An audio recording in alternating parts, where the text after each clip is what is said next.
Bismillahirrahmanirrahim. Assalamualaikum warahmatullahi taala wabarakatuh. Nama saya Nadia Ramadhani, saya dari Universitas Nurul Jadid, Prodi Ekonomi Syariah kelas 5C. Dan NIM saya 19104062.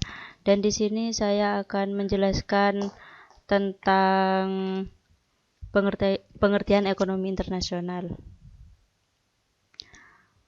Pengertian ekonomi internasional adalah merupakan ilmu yang mempelajari tentang beberapa banyak sumber daya yang langka dialokasikan untuk memenuhi kebutuhan hidup manusia dalam ruang lingkup kehidupan internasional.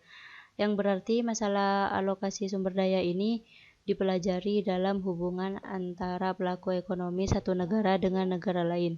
Ekonomi internasional berusaha menjelaskan tentang bagaimana hubungan ekonomi antar satu negara dengan negara yang lain dapat mempengaruhi alokasi sumber daya, baik antar dua negara atau antar beberapa negara.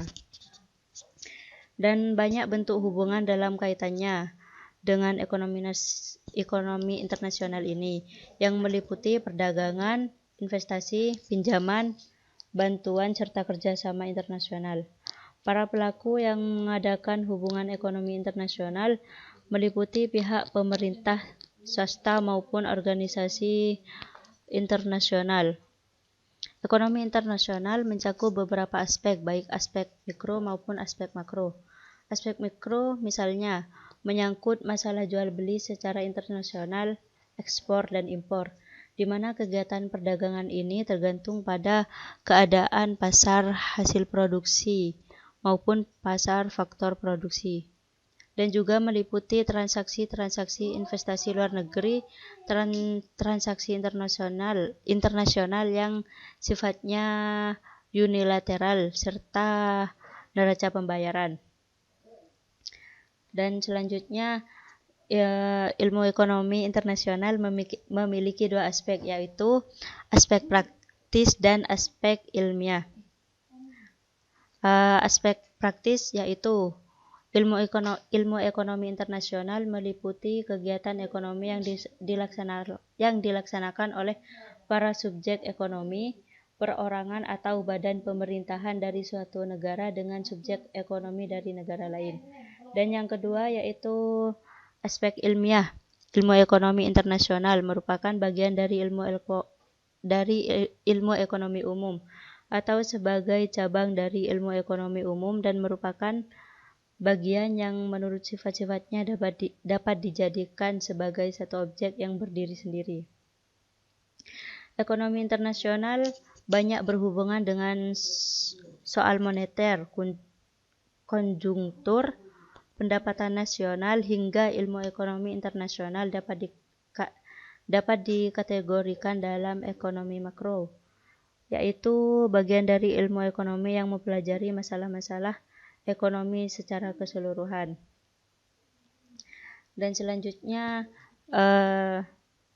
ekonomi internasional menyangkut permasalahan antar beberapa negara yang meliputi yang pertama, mobilitas faktor produksi seperti tenaga kerja dan modal relatif lebih sukar.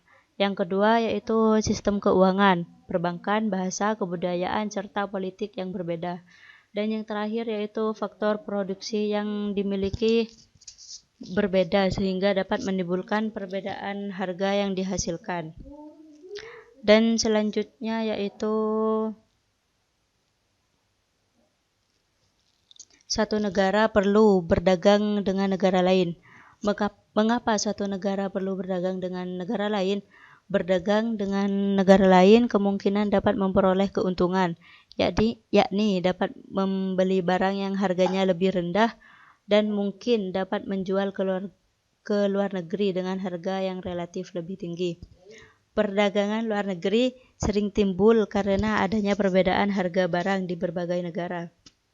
Harga biasanya sangat ditentukan oleh biaya produksi yang terdiri dari upah, biaya modal, sewa tanah, biaya tanah mentah, serta efisiensi dalam proses produksi. Untuk menghasilkan suatu jenis barang tentu akan suatu negara dengan negara yang lain akan berbeda ongkos produksinya. Dengan demikian akan berbeda pula negara hasil produksinya. Perbedaan ini disebabkan karena perbedaan dalam jumlah, jenis, kualitas, serta cara-cara mengkombinasikan faktor-faktor produksi tersebut di dalam proses produksi. Perbedaan harga inilah yang menjadi penyebab timbulnya perdagangan antar negara. Dan selanjutnya di sini ekonomi internasional mempunyai manfaat, dan salah satunya yaitu perdagangan internasional bermanfaat untuk mempercepat pertumbuhan ekonomi suatu negara, memperoleh barang yang tidak dapat diproduksi atau sebelum mampu diproduksi di negara sendiri, memperoleh keuntungan dari spesialisasi, memperluas pasar dan menambah keuntungan serta transfer teknologi modern. Dan selanjutnya, fakta dalam hubungan ekonomi internasional. Beberapa fakta dalam hubungan ekonomi internasional antara lain adalah hubungan ekspor-impor barang, kurs beberapa mata uang asing, dan beberapa jenis jasa yang timbul sebagai alat dari adanya hubungan internasional. Fakta-fakta tersebut dengan sendirinya menimbulkan persoalan penting terhadap negara-negara yang terlibat di dalamnya. Mungkin hanya itu dari saya. Kurang lebihnya mohon maaf. Wassalamualaikum warahmatullahi taala wabarakatuh.